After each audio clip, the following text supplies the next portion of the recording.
Welcome to the Photography Opinion Podcast. We discuss all things photo, video, and camera related. I'm Ben Lucas. And I'm Stuart Marlantis. And this is Photo Op.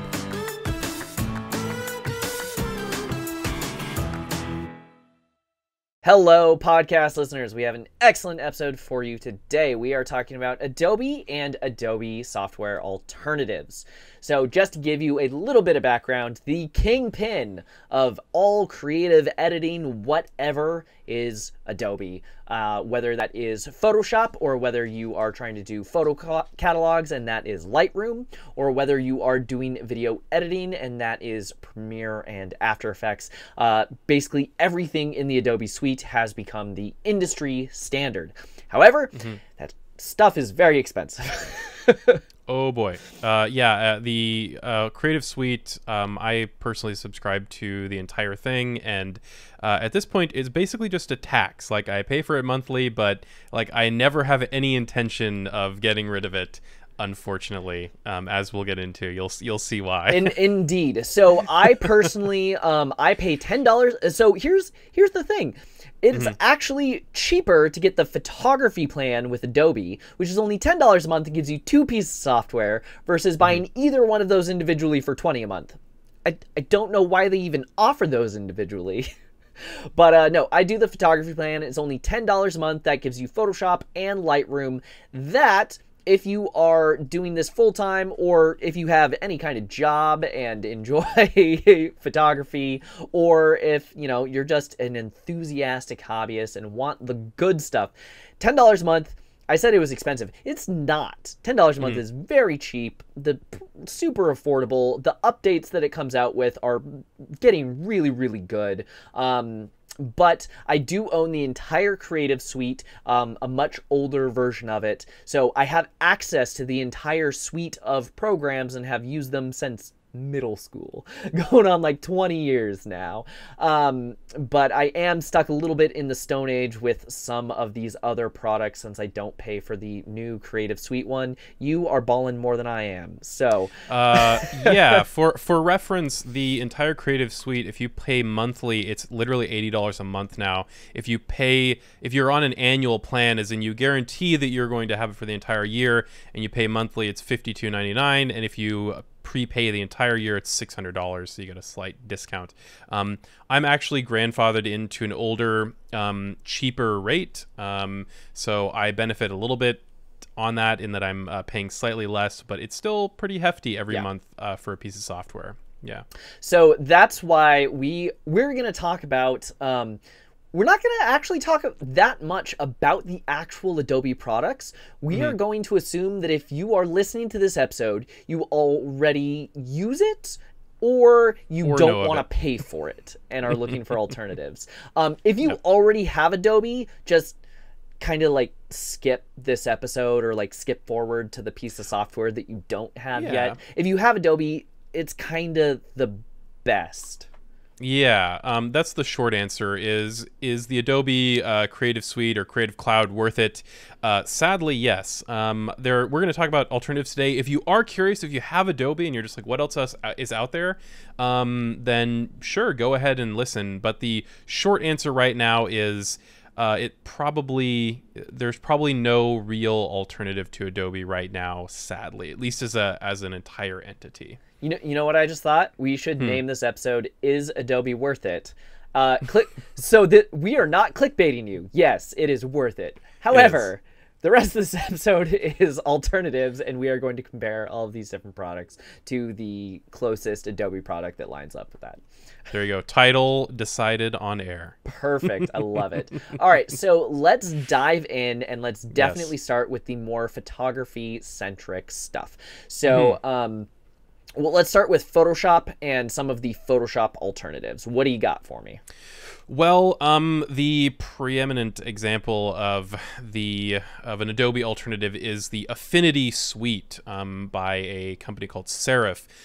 They make a somewhat comparable alternative to part of the Creative Cloud experience in Affinity Photo and other related apps. The whole Affinity Suite is comprised of 3 apps: Photo, Designer, and Publisher. And those essentially line up to Photoshop, Illustrator, and InDesign. Now, Affinity is really cool in that it is one-off. You buy it and you own it. They're $50 each.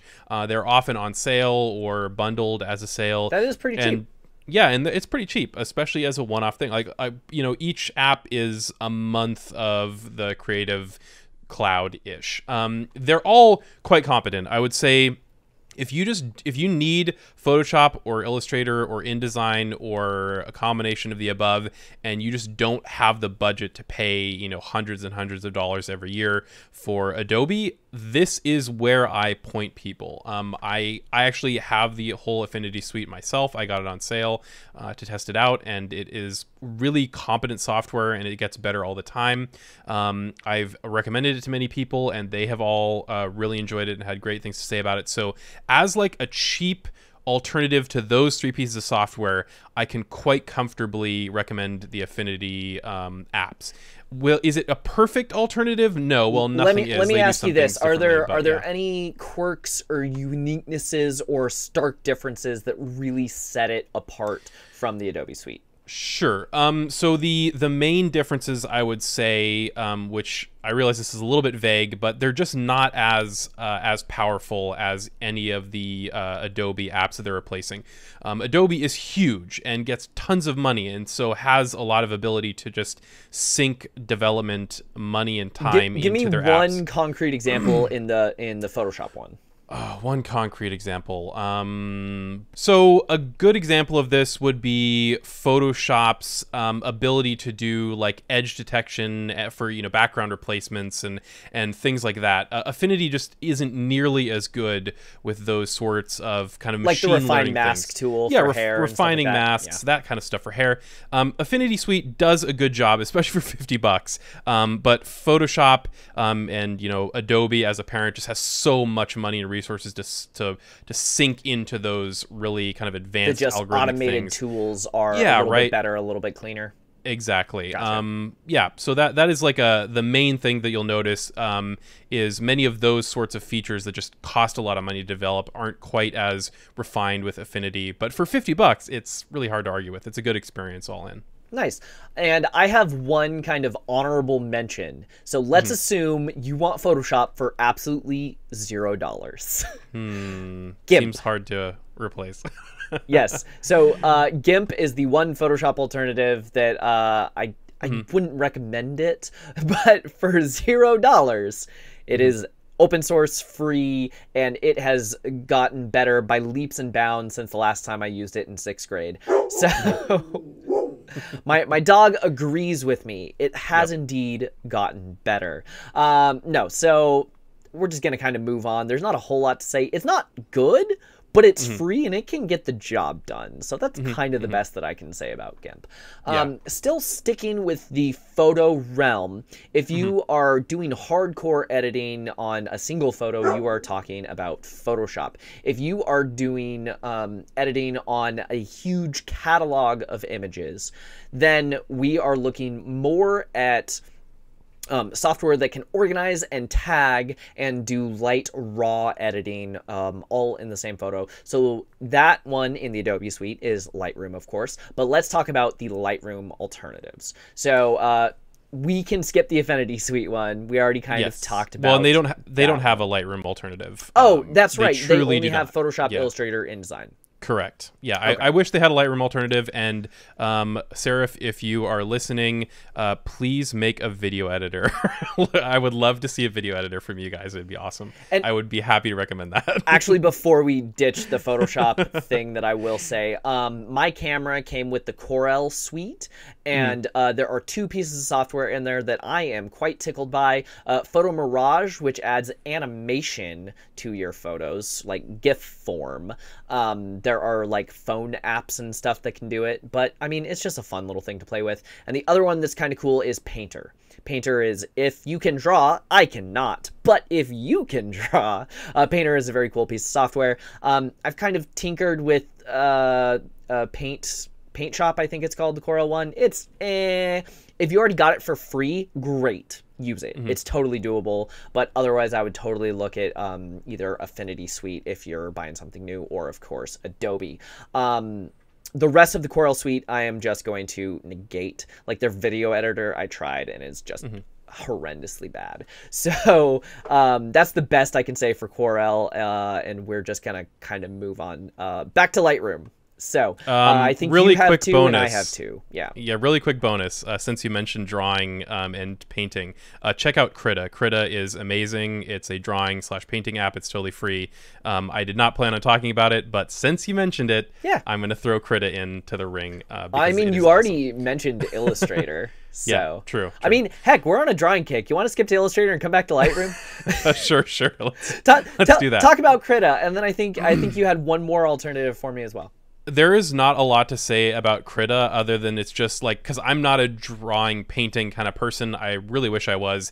But Krita I have tested and played around with, and I am not an expert, but wow, Krita is probably one of the most impressive pieces of totally free software I've ever seen. It seems just like incredibly powerful and super cool for people who are into digital drawing and painting. Definitely check it out. Another totally free and actually also pretty cool piece of software replacing Illustrator specifically is Inkscape. Again, totally free. It is just like, it's not, it's not as powerful as Illustrator, but like as a vector it is art yeah, piece but of that software, one's also it works really more well. for vector rather than Yeah. So Inkscape, I haven't used, but I have heard of it. Definitely in the crafting community. Yes. A lot of people use Inkscape to draw up their draft their patterns for modeling and cutting, especially if you're doing foam crafting, that kind of thing. So yeah, Inkscape is a really good tool for that kind of use, especially for free. Not quite as powerful as Illustrator, but gets the job done. And the interface is quite good. Like I would say that like Inkscape has a better interface than GIMP does by far. Like it's pretty straightforward, relatively easy to use. Yeah, super popular in the crafting community. People use it for like CNC projects, for like laser cutting and stuff all the time. It's pretty cool. It's an easy recommend. If you just need occasional kind of vector work, then Inkscape is the way to go. Like don't even bother paying for Illustrator. So. Sweet. All right, we talked about photo, we talked about drawing. Let's hop on back to that photo organization and talk about Lightroom alternatives.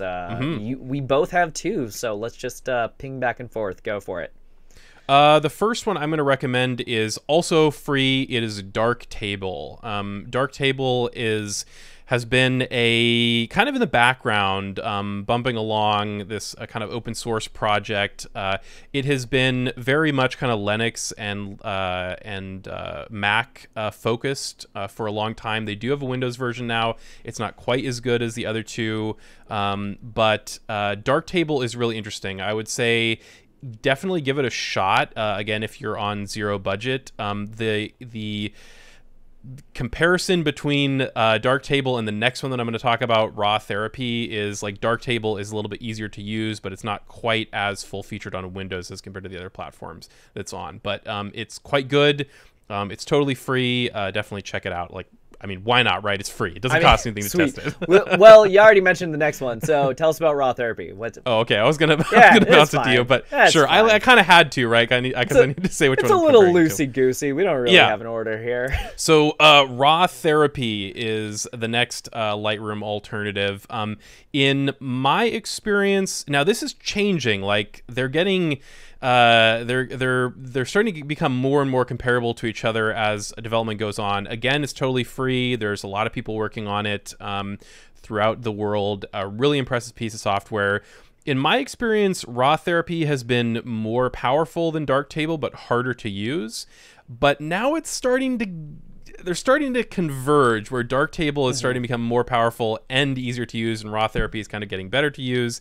I realize that's not super helpful. I would say if you're on Windows, they're both free, right? Just try them. Just try them. See what clicks. Yeah, I would tend to say if you're on Linux or Mac, start with Darktable. If you're on Windows, start with Raw Therapy. If you're like the experience that you have on those platforms, great. Like, don't worry about the other one. But if for whatever reason you want to try the other one, just go for it. They're free, and they're also super powerful. So yeah, there you go. Sweet. Darktable and Raw Therapy. So both of your suggestions were free, which is cool. Yep. Both of my suggestions are super expensive. So Oh, man. there is that. So I'm going to start by saying that there are definitely people that I know that own each piece of this software and decide to use them for different reasons in addition to Lightroom, not instead of. So I'm going to start with Photo Mechanic, which in my opinion is the most kind of one-to-one correlation. I much prefer Lightroom's editing ability and interface and all of that, but Photo Mechanic has one specific thing going for it that pretty much everyone I know, the reason why they got it is this one thing. So with Lightroom, when you import a photo, you have what is a relatively quick import process. But then when you click on a photo, it takes a second, you get the little spinny wheel, and then it shows you the full res because it doesn't render all of those previews unless you tell it to render one-to-one previews, and even then it'll only render it up to a certain point in the cache that you allow it, and to the point where if you are shooting a full wedding and you render one-to-one previews, it's entirely possible you get 3/4 of the way through and it starts deleting your old previews. This might not be the case anymore, but I've had that happen where it's like, oh, I have to go back and like find that preview and it still takes a second. So people have complained about Lightroom being laggy because they're trying to get real close and look at like how sharp is this photo compared to this photo, and you need that full scale image to be able to compare the two. Here's the thing with Photo Mechanic. While Lightroom takes several minutes to import, if you decide to do those huge preview files, go like get coffee or something and come back. Photo Mechanic, however, takes a very, very long time. Like let it run overnight before you try editing.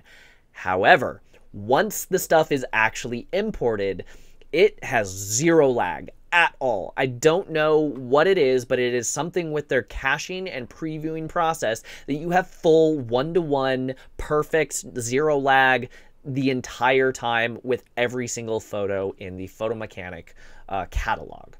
So if Lightroom lag has been a pain in the butt issue for you and you want to drop $200 or $300, there we go, Photo Mechanic. That is all I can say for it. So what you're saying is Adobe will eventually purchase Photo Mechanic to stop the people complaining about their Lightroom lag. I wouldn't be mad about it. I get free updates. So I know that was a very long-winded explanation, but that's honestly the only thing I can really say about Photo Mechanic specifically. The other one that I'm going to talk about is Capture One. So Capture One, I feel, is a very different program than Lightroom. You can't exactly one-to-one correlate them. And I would use them for very different uses. So if I was doing a fashion editorial, I spend 8 hours shooting with this model for the cover of a magazine. There are things that Capture One can do that Lightroom cannot. And, there's just a little bit thing where some people like the interface on one versus the other. Lightroom has sliders for color correction. Capture One has color wheels with like vector scope, a little more like video editing type thing. So there's a little bit of difference there. Some people might prefer one of those over the other, or like the result of one of those more than the other. But with Capture One, you can take your client's like logo and overlay it, or you can take a sample photo that you're trying to match for product photography and overlay it so that you line up the angle exactly and like live preview through your camera with the overlay like at 50% opacity, so you can kind of like translucent see that stuff. And it has all of these things for the commercial photographer that Lightroom does not have. Also, the tethering just works way better. I have never had tethering stop or interrupt or whatever, but in Lightroom it happens all the time. The reason why I actually bought Capture One is because I run the cosplay photo booth and I was tethering and Lightroom just kept crapping out on me. So another thing Capture One is really, really good at is Moray. They have an because it's made by Hasselblad, right? They have an or Phase One. is made by one of those. They have an excellent like moire filter that Lightroom doesn't have. So they just kind of have all of these tools that are excellent for the commercial photographer, where you are shooting 300 images and at the end of the day you need 1 or 5 or 10. Lightroom, however, is still my editor of choice if I am shooting like a senior portrait or a wedding or something where I've got 2,000 images and I still have to like send them 800 images. Part of that might just be that I've used it for so long, I like it better and I'm used to it, but I feel like it handles the mass images better, and comparing like a huge set of images, like the viewing experience is better in Lightroom versus Capture One. You can view 2 images and pit them against each other, but if you try and bring up kind of like more than that, then it's just a little bit wonky interface and it doesn't work quite the same. I'm not as big of a fan of the way that they do their like labeling and kind of tagging system. I also don't like the way that it handles the files on your actual computer, like in your file explorer. Lightroom does not touch your file explorer at all. Photo Mechanics says, your file explorer is mine now. I will do with it what I please. So if you try and find your file outside of File Mechanics, you're like, where did it go? So, you know, some nitpicky differences there. However, it does a phenomenal job if you are tethering, if you are a commercial photographer, if you need those kind of overlays that I talked about. It's a great way to go. So that's kind of, it is very, very different than Lightroom and has a very different experience, and it kind of depends on what you're shooting. But there we go. Just so that nobody complains, Capture One is owned by Phase One, because of course it is. Thank you. I did use the Hasselblad one, but I worked at a studio where we actually shot Hasselblad, and they look similar, and I got confused, so my bad. No worries. I'm just heading off complaints at the pass. Excellent, excellent. With that cleared up and out of the way, whew. All right, we have talked about Photoshop and Illustrator and Lightroom alternatives. So I think that pretty much covers all of our digital art type alternatives. So now we're kind of getting into video, right? Yes, it is video time. It's pretty much one choice, and then all these other kind of crappier choices. Save it. Ooh. Okay. Okay, so we'll start with the crappier choices. Here are the crappy first. runners up. I mentioned the Corel Suite. Don't do it. It's just so bad. Don't do it. The free option is Shotcut. It is an open source option. It's free. Try it. It's not nearly as good as Premiere, but it's free. Okay. The next one I would probably suggest is HitFilm Express. HitFilm Express is a free version of HitFilm. It's free. It is limited. They try to upsell you to the paid version. Free sounds like the best thing you can say about that. Yeah, give it a shot. Sony Vegas. Some people like Sony Vegas for some reason.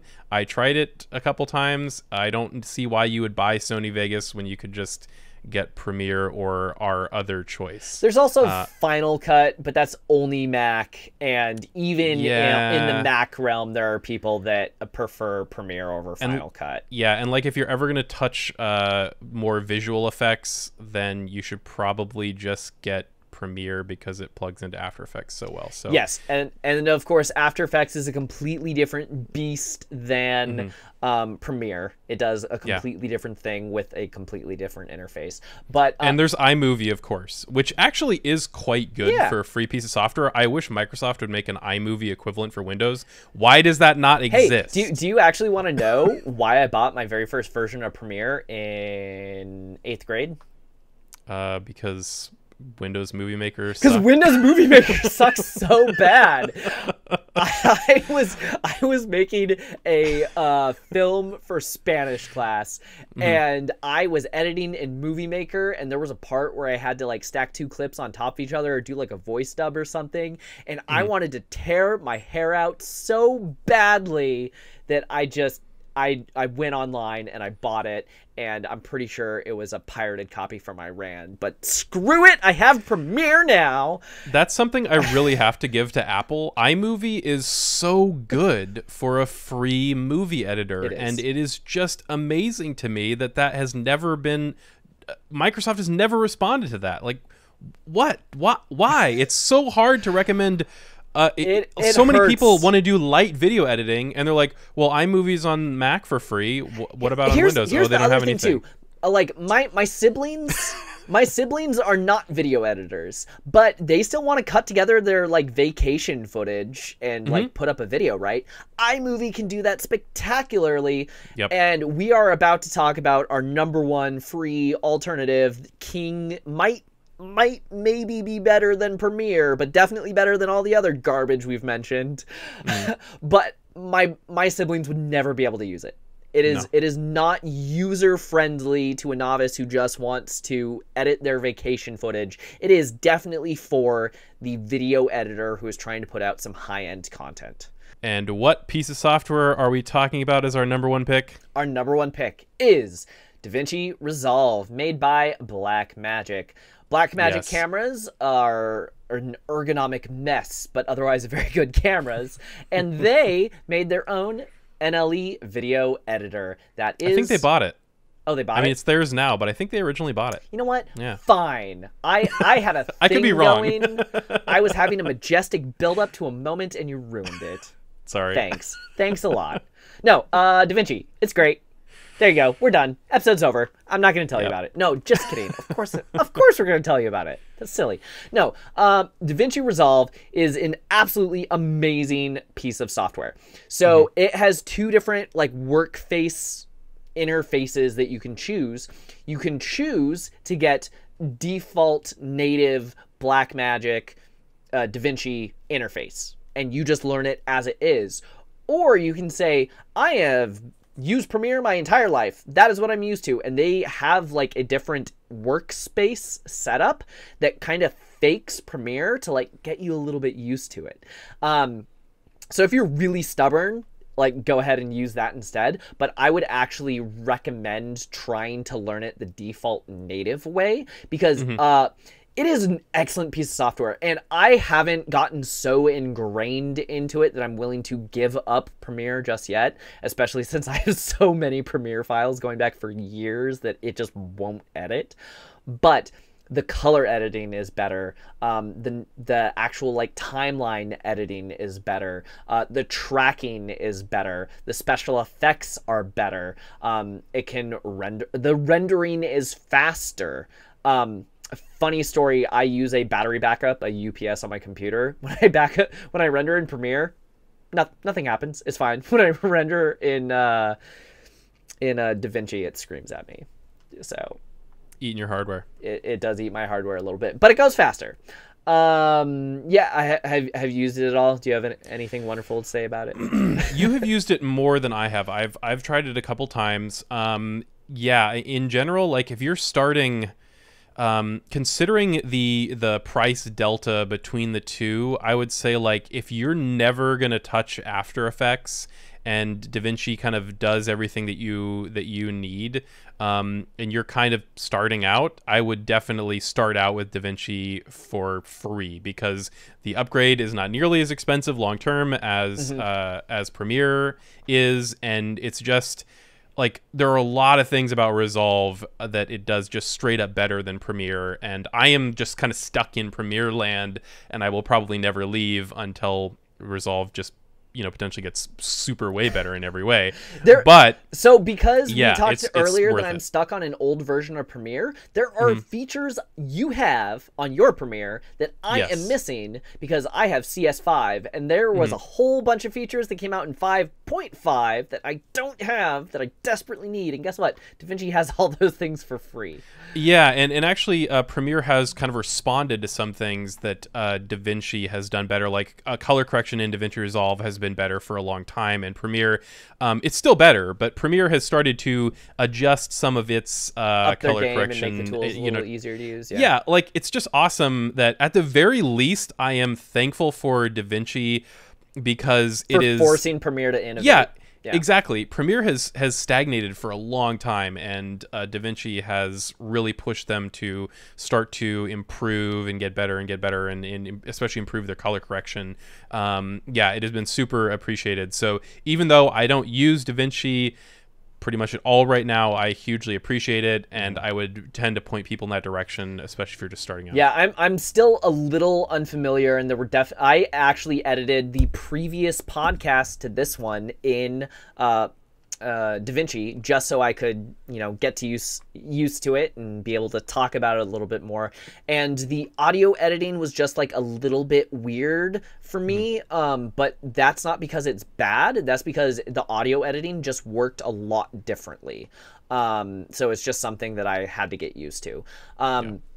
So DaVinci has a free tier, and then it has a pretty expensive upgrade tier. Not as expensive as paying for Premiere for years, but still kind of pricey, a couple $100.